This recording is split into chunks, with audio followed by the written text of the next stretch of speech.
पुरानी पेंशन की बहाली के मुद्दे पर आंदोलित सरकारी कर्मचारियों की तरफ से चलाए गए व्यापक आंदोलन का असर अब साफ तौर पर एंटी इनकम्बेंसी के रूप में देखने को मिल रहा है और इसी के नाते से एनडीए के प्रत्याशियों के हाथ पांव फूलने लगे हैं। आपको बता दें कि पुरानी पेंशन की बहाली के मुद्दे पर आंदोलित सरकारी कर्मचारी सत्ता परिवर्तन के संकल्प के साथ लगातार अपने ओपीएस मूवमेंट को आगे बढ़ा रहे थे और जमीनी स्तर पर लगातार सरकारी कर्मचारियों की ओर से प्रयास किया जा रहा था। लेकिन इन सबके बीच में पुरानी पेंशन की बहाली के मुद्दे पर आंदोलित सरकारी कर्मचारियों की तरफ से फैलाए गए एंटी इनकम्बेंसी का माहौल अब इस कदर से हावी हो चुका है कि एनडीए प्रत्याशियों का जबरदस्त तरीके से न सिर्फ विरोध हो रहा है बल्कि उनकी चुनावी रैलियों में भी लोगों की आमद बहुत कम हो गई है, यानी कि लोगों की मौजूदगी बहुत कम होने लगी है। और इसी के साथ सिर्फ चुनावी रैली में पार्टी कार्यकर्ता ही नजर आ रहे हैं और इसी के नाते से एनडीए के प्रत्याशियों के साथ साथ बीजेपी के प्रत्याशियों के भी अब हाथ पांव फूलने लगे हैं। उनको साफ तौर पर लगता है कि जब आम जनता ही हमारी रैली में नहीं आएगी तो हम वोट कैसे हासिल कर पाएंगे।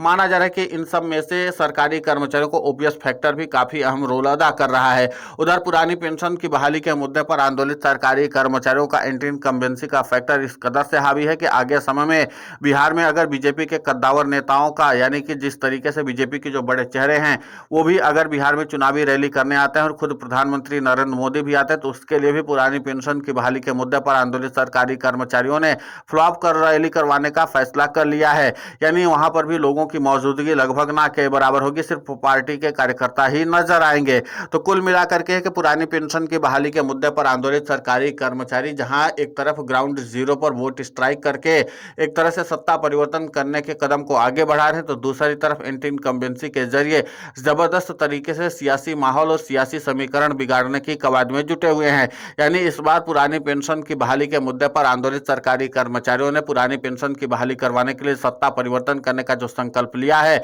उस प्लान को पूरा करने के लिए, उस संकल्प को पूरा करने के लिए सरकारी कर्मचारियों ने मेगा प्लान तैयार कर रखा है। यानी एक के बाद एक चरणबद्ध तरीके से सरकारी कर्मचारी अपने ओपीएस फैक्टर को जिताने के लिए लगे हुए हैं और माना जा रहा है कि इस बार सरकारी कर्मचारी बड़े आंदोलन न करके सीधे तौर पर ओपीएस फैक्टर को ही स्थापित करने की कवायद में जुटे हुए हैं। राजनीतिक विश्लेषक भी मानते हैं कि पुरानी पेंशन की बहाली के मुद्दे पर आंदोलित सरकारी कर्मचारियों की तरफ से फैलाई गई एंटी इनकम्बेंसी को कोई चुनावी रैली नहीं रोक सकती है। यानी कि किसी भी बड़े नेता के जरिए अगर चुनावी रैली करवाई जाए और इस बात का दावा किया जाए कि सरकारी कर्मचारियों की तरफ से इन्फ्लुएंस किए गए लोगों के जरिए जो हम वोट और सत्ता हासिल करने की कवायद में जुटे हुए हैं, वो हासिल नहीं हो सकती है। क्योंकि सरकारी कर्मचारी जब किसी को इन्फ्लुएंस करते हैं तो जाहिर सी बात है कि पूरे फैक्ट के साथ करते हैं और इसीलिए माना जाए कि जो आम लोगों की नाराजगी सीधे तौर पर राज्य की नीतीश कुमार सरकार और केंद्र की नरेंद्र मोदी सरकार के साथ है, उस पर सरकारी कर्मचारी अब भड़काने की कवायद में जुटे हुए हैं। यानी कि सीधे तौर पर उसकी सच्चाई बताने की कवायद में जुटे हुए हैं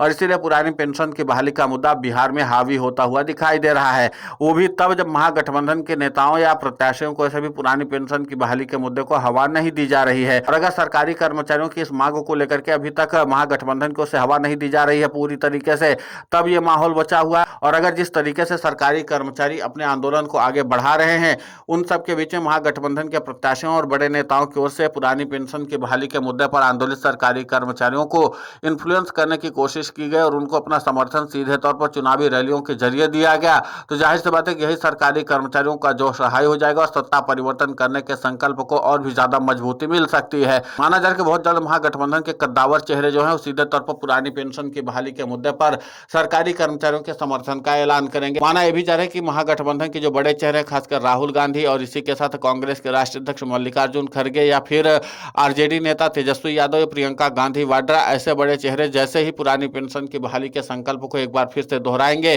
तो जाहिर सी बात है कि सरकारी कर्मचारियों में एक बड़ी लहर दौड़ पड़ेगी और सरकारी कर्मचारी फिर पूरी ताकत के साथ अपने काम में जुट जाएंगे। लेकिन उसके बावजूद भी पुरानी पेंशन की बहाली के मुद्दे पर आंदोलित सरकारी कर्मचारी लगातार सतही स्तर पर अपने आंदोलन को आगे बढ़ा रहे हैं। अब देखना यह होगा कि जिस तरीके से सरकारी कर्मचारियों ने एंटी इनकम्बेंसी का माहौल पैदा कर दिया है और ओपीएस फैक्टर को स्थापित करने के लिए सरकारी कर्मचारियों ने चरणबद्ध तरीके से अपने आंदोलन को आगे बढ़ाने का फैसला कर लिया है। उन्होंने कहा कि सीधे सरकार से टकराव और बिखराव करने की जरूरत नहीं, अब हमारे पास मौका आया है सत्ता परिवर्तन करने का और अगर हमारे पास मौका आया है सत्ता परिवर्तन करने का तो हम सरकारी कर्मचारी अपनी एकजुटता की ताकत को दिखाएंगे। और सीधे तौर पर जिस तरीके से एनएमओपीएस के राष्ट्रीय अध्यक्ष और रटेवा के प्रदेशाध्यक्ष विजय कुमार बंधु ने ऐलान किया था कि हमारे कर्मचारी भाई अगर बूथ स्तर पर सत्ता परिवर्तन करने के संकल्प को लेकर के काम करेंगे तो हम निश्चित तौर पर सत्ता परिवर्तन करके करके पुरानी पेंशन को बहाल करवाएंगे। और अब सरकार से सीधे आर या पार की लड़ाई है। अब यहाँ पर सरकार की तरफ से हमने संवाद करके मामले का समाधान करने के लिए तमाम तरह के प्रयास किए थे, लेकिन सरकार ने कभी अपनी दिलचस्पी नहीं दिखाई थी।